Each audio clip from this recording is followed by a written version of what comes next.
Hello students, I am Dr. Mrs. Sonu Turkhede. I will be teaching you chemistry for your 11th and 12th JEE and NEET syllabus. As you are aware, today's class is meant for the first chapter of your 12th class. We are starting with the chapter of solutions and colligative properties. So let's go along. I think you will enjoy this chapter as it is related to your first chapter of your 11th class chemistry, that is mole concept. Many of the things are related. Maybe we are going to revise. You will feel you know it more than what we are going to do here. But let's get started. See here. Majorly, the chapter is divided into several portions. So let's find out first what are the portions in the chapter. The first portion that we are going to study is concept of concentration. Concept of concentration of solution. This is a quite an elaborate concept to be studied. Then the second part in the chapter is studying some laws of solution. And under the heading of laws of solutions, you will be majorly handling two laws. One is the Henry's law and the second is the Raoult's law. The third portion in the chapter deals with studying certain colligative properties. Colligative properties. And this is a new word for you. Means we can say the first portion is known to you from your 11th class.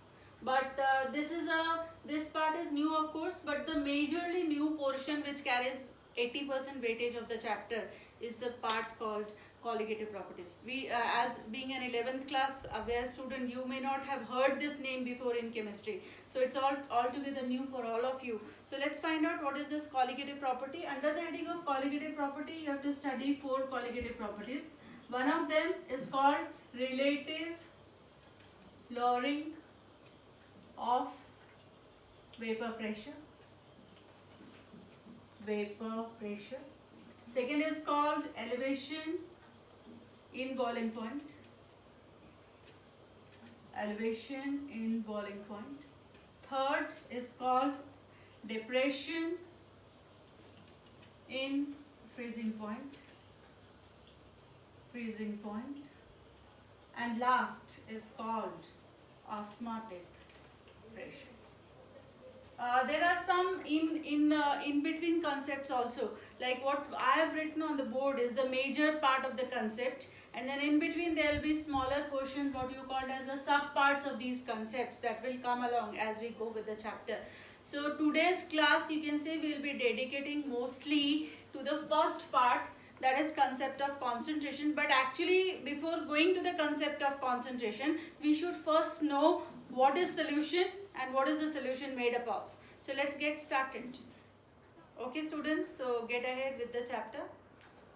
Solution, as we said, consists of 2 components, solvent and solute.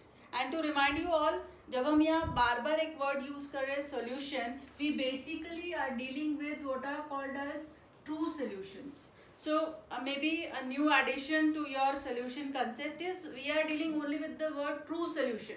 True solution means, very simple to understand, homogeneous, where once dissolved, you cannot distinguish between solvent and solute. If solvent is seen different as solute, then it is not a true solution. Then there are later other concepts of colloidal solution, suspension, that you will study in later chapters of 12th class. But this chapter, when we are studying, we are talking about only true solutions, where as soon as you mix solvent and solute, both lose their individual identities and you have a homogeneous solution. Okay, so the true solutions consist of 2 parts. One is called solvent and one is called solute. Now very easy to learn the definition. Solvent always is the major part of the solution and the minor part is the solute.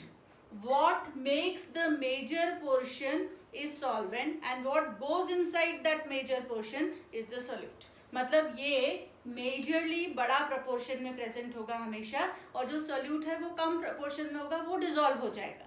So these two are always required to make a solution. Now based on the physical state of the solvent and solute, we can have 7 types of true solutions. Okay, let's go along very fast, very you can say an easy thing to understand. Like, if what is the first physical state for solvent that is possible is we can have a liquid solvent. In a liquid solvent, the solute can also be a liquid. We can have this kind of solution. You have a liquid and you are dissolving another miscible liquid into that. Now very important thing to understand in this part is only 2 miscible liquids will form a true solution. मतलब जो 2 liquids आप मिला रहे हो वो एक दूसरे में soluble होने चाहिए, तभी वो उस solution को हम true solution बोलेंगे, otherwise not. So for example, if you are dissolving alcohol in water, it is the best example of a liquid-liquid solution. आपने अल्कोहल लिया, ethanol. All alcohols having an OH group, polar group, easily पानी में dissolve होते हैं, एक true solution form होता है. आप दूसरे कोई सॉल्वेंट ले रहे हो जो नॉन पोलर है, तो उसमें नॉन पोलर लिक्विड्स डिसॉल्व होंगे, और ऐसे सभी लिक्विड्स लिक्विड लिक्विड सोल्यूशन के कैटेगरी में फॉल होंगे. Okay, will have examples later when we go along with the laws of solutions. Now second, we maintain the same liquid solvent, but now we change the state of the solute, we make it solid. मतलब आप हो गया कि आपका major जो portion है solution का वो लिक्विड है, बट जो आप डिसॉल्व कर रहे हो सोल्यूट वो एक सॉलिड है. Now very easy to understand. This is our day to day life examples. You can dissolve salt in water, you can dissolve sugar in water. ये सब एग्जांपल में आप एक सॉलिड को एक लिक्विड में डिसॉल्व कर रहे हो. So very easy. The third thing is you still have solvent liquid, but now you are dissolving a gas in it. So you have liquid as a major solvent और gas के bubbles उसमें जा रहे हैं और dissolve हो रहे, escape नहीं हो रहे, जाके डिसॉल्व होते जा रहे. बहुत सारे एग्जांपल है. आप कहते हो aquatic life is taking oxygen which is dissolved in water. So when in water, in river, in sea water, oxygen is present in the dissolved state. So there oxygen is present in liquid water as a solution. You drink cold drinks. When you drink cold drinks, what you are drinking is aerated water. Aerated water का actual मतलब है आप carbon dioxide पानी में dissolve हुआ है और वो वाला सोल्यूशन हम पी रहे हैं, तो वो सबसे बेस्ट एग्जांपल है एक गैस एक लिक्विड में डिसॉल्व होने के. Now next is, now we change our solvent. Now our solvent is a solid and we are dissolving a liquid into it. You understand that this is something which is rare examples. कम ऐसा नहीं है, but come examples है कि solid आपका major है और उसमें कोई liquid dissolve किया है. Mostly used for amalgams. जैसे आप किसी भी मेटल को अगर मर्क्यूरी के साथ कंबाइन करके कोई एलॉय बना रहे हो तो आप उसको एमलगम कहते हो. The most common amalgam that we come across in our chemistry chapters is zinc amalgam. So zinc is the solid and you are putting liquid mercury into it, that becomes zinc amalgam. An example where solid is the solvent and liquid is the solute. Okay, now we maintain solvent to be solid and we make this also solid. So you have a true solution of two solids, but the solids cannot be distinguished after mixing. Such solution falls in the category of solid solution, and the best example is all alloys. आप देखते हो steel alloy है, stainless steel alloy है, ये सब उसके अंदर जितने भी मेटल है स्टेनलेस स्टील में क्रोमियम है, मैंगनीज है, आयरन है, कार्बन, सब सॉलिड्स है, बट मिक्स होने के बाद they all lose their individual identities and you have a true solution. So alloys fall in the category of true solutions. Okay, so alloy is a solid solution, then it is still solid and you have a gas dissolved in it. Wherever in organic chemistry you come across hydrogenation reaction, you are writing H2 in presence of nickel, platinum, palladium, ये सभी example में जो आप use कर रहे हो catalyst वो actually एक gas dissolved in solid, gas bubbles dissolved in the solid, and that falls in this category. Okay, then last class you have a gas as a solvent and gas as a solute. Gas is the major portion and the other gas is dissolved into it. The best example is air. Air is a solution, true solution of number of gases, majorly oxygen and nitrogen, but there are others are also present. You cannot distinguish between those gases. It's a true solution. And mind well, there are no two gases which are immiscible. जैसे liquids में ऐसा हो सकता है कि दो liquid है जो एक दूसरे में dissolve नहीं होते तो वो नहीं बनाएंगे true solution. Gases में ऐसा कोई example ही नहीं है, कोई भी दो gases ऐसी नहीं होती जो एक दूसरे में dissolve नहीं होती. All gases are 100% miscible. They will always form true solution with each other. Okay, so this is the end of the topic called types of solutions. Now let's begin with the concept of concentration. जब हम ये start कर रहे हैं concentration word, so let's remind of something from your 11th class. Concentration एक solution का क्या होता है? मतलब जब हम किसी सोल्यूशन का कॉन्सेंट्रेशन बता रहे हैं तो एक्चुअली हम इंडिकेट कर रहे हैं कि उसमें सोल्यूट और सॉल्वेंट किस प्रोपोर्शन में प्रेजेंट है. When we say the concentration is high, we actually mean there is more solute. When we say it is a dilute solution, it is concentration is low, so we mean solvent is more and solute is less. But ये less और more, these are not quantitative words, so we want to convert it into quantitative terms. And that quantitative way of expressing how the solute solvent proportions are varying is called concept of expressing concentration of solution. Okay, there are different ways in which we can express. मतलब different ways इसलिए हैं क्योंकि different जगह पे different तरह के concentration concept की जरूरत होती है. लैब में हम अलग तरह से एक्सप्रेस करना चाहते हैं, डे टू डे लाइफ में हम अलग तरह से कॉन्सेंट्रेशंस को जानना चाहते हैं, या कुछ सोल्यूट इतने कम कॉन्सेंट्रेशन में प्रेजेंट होते हैं कि उनको नॉर्मल कॉन्सेंट्रेशन कंसेप्ट लगा के एक्सप्रेस नहीं कर सकते. जैसे pollutants are so little in air and water that they cannot be expressed by our general ways of expressing concentration, like you studied molarity, normality. So we need something else for them. So depending upon the situation, हम solute solvent के proportion को express करने के लिए अलग अलग ways of concentration expression use करते हैं. So will study all of them together at here. The first of all there are three ways to express concentration which fall in the category of percentage concentration. So when we express concentration of solution in percentage, then also there are three ways. We can express concentration of a solution by a term called percentage by mass. The usual way of expressing this is percentage W by W. So we are expressing concentration of solution by percentage by mass.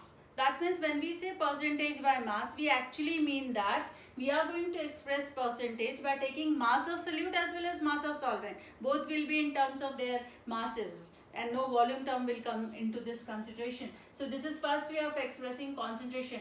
Now before actually we go with the details of formula and definition, there are certain things which we'll be repeatedly using in this chapter. Like whenever we use a solvent, the symbol used for solvents will be A, and for solute we'll be using the symbol B. It means whenever I write WA, it is mass of solute. If I write WB, it is mass of solvent, and this is mass of solute. And when I write capital MA and I write capital MB, this capital M stands for their molar masses. Molar mass of solvent is MA and molar mass of solute is MB. So remember in mind throughout the chapter, the notation A is for the solvent and notation B is for the solute. Small w is mass in gram of solute and solvent. Capital M is molar mass of solute and solvent. Okay, so these notations will repeatedly come during writing the formula. So remember that we'll be using these throughout the chapter. Okay, now percentage by mass. बहुत सारे definition आपके marks आप percent में express करते हो. Percent, cent is 100, so per 100. So what we are going to express here is percent by mass by formula is mass of solute upon mass of solution into 100. Now very important thing, throughout the chapter except one concentration term, that is molality, except that every concentration term relates amount of solute to the amount of solution and not solvent. मतलब through out chapter में जब भी हम concentration express करते हैं, हम proportion of solute को proportion of solution से रिलेट करते हैं, सॉल्वेंट से नहीं करते. एक ही कॉन्सेंट्रेशन टर्म है आपके पास जिसको आप बोलते हो मोलालिटी, जो सोल्यूट और सॉल्वेंट के मासेस का रिलेशन है, बाकी कहीं भी नहीं है. बाकी हर जगह denominator is mass of solution and not of solvent. Remember in your mind. Okay, now we are saying percent by mass. Percent, this is W by W. Percent W by W is mass of solute upon mass of solution multiplied by 100, मतलब आपके given solution के मास में कितने ग्राम solute है, वो ratio को अगर आप 100 से मल्टीप्लाई कर दो, you will get percent by mass. Very easy to understand. Later on when we solve question, you will understand. Suppose, for example, if I say a solution is 5% W by W in of NaOH in water. Now what is the meaning of this statement to us? That a solution is 5% by W by W of NaOH in water. तो इसमें जो first W है वो solute के लिए है और जो सेकेंड W है वो सॉल्यूशन के लिए है. अब इसका मतलब 5% is 5 for this W and this is for this W. That means what? This is your solute and this is your solution, that is mass of A plus B together. Solution मतलब solute और solvent दोनों का mass. तो अब इस relation से हमें क्या समझ में आ रहा है कि ये जो 5 है ये 5 ग्राम NaOH के हैं और ये परसेंट मतलब 100 है, ये 100 ग्राम सॉल्यूशन के. That's how they are related. 5 for the solute and 100 for the solution. 5 gram NaOH is present in 100 gram solution. अगर आप इसको देखो तो आपको पता चल जाएगा कि mass of water कितना है फिर. Then mass of water is 95 gram because out of that 100, 5 is coming from the solute, so rest 95 gram is the mass of water. So this is how we express concentration of solution by saying percent W by W, that is percent by mass. Second percentage way of expressing concentration is percent by volume. Percent by volume, जिसको हम express करते वक्त लिखते हैं percent V by V. Now here the first V is for the solute and the second V is for the solution. And suppose the formula remains almost the same. That means we say percent V by V is equal to volume of solute by volume of solution into 100. So instead of mass, here we are taking volume of solute and volume of solution. Again solvent is not there. You can easily understand. ये तभी use करेंगे जब हमारा solute भी liquid है और हमारा solvent भी liquid है और दोनों मिलके एक solution बना रहे. उस केस में हम percent volume by volume express करते हैं. कभी कभी gases के लिए भी कर सकते हैं. The gas is the solute and the gas is the solvent. Then also we can use percent volume by volume kind of concentration concept. Okay. When we say a solution is 5% V by V, so it means that 5 ml solute is present in 100 ml solution. Now very important thing to know that it is not necessary that it is always milliliter. 5% by volume when you say is 5 ml in 100 ml solution. Whatever is the unit of volume that you are using, it should be same at both the places. If you say 5 liter of solute, it is in 100 liter of solution. So the volumes, the unit has to be same, but you can express in any of the units of volume that you can take for solute and solution. Okay. After that, we take the next way to express concentration. The next way to express concentration is also percentage wise, but here we are going to combine the previous two concepts. That means sometimes this is the most commonly used in your labs, in your many of your day-to-day activities. आप ऐसे express करते हो percent W by V. So we say it is percentage mass by volume. That means for solute you are using mass, but for solution you are using volume. ये हम कब use करेंगे? जब हमारा solvent तो liquid है लेकिन हमारा solute solid है. ऐसे बहुत सारे cases में हम percent mass by volume ऐसा concept use करते हैं. मतलब इसका formula कैसा होगा? It will be mass of solute upon volume of solution multiplied by 100. This will give you percent mass by volume. मतलब अगर आप कहते हो a solution of NaOH in water is 10% W by V. This means this 10 is the mass, this 100 is the volume. This 10 is mass of solute and this 100 is the volume of solution. मतलब आप इसको कैसे read करोगे? 10% W by V, 10 gram NaOH in 100 ml solution. This is another way of expressing concentration. Now when it comes to questions, these percentage concepts directly are not converted to questions, but this way of expressing concentration is asked to be converted into other ways of expressing concentration, that is parts per million, molarity or molality, that we'll see in the later part of the chapter.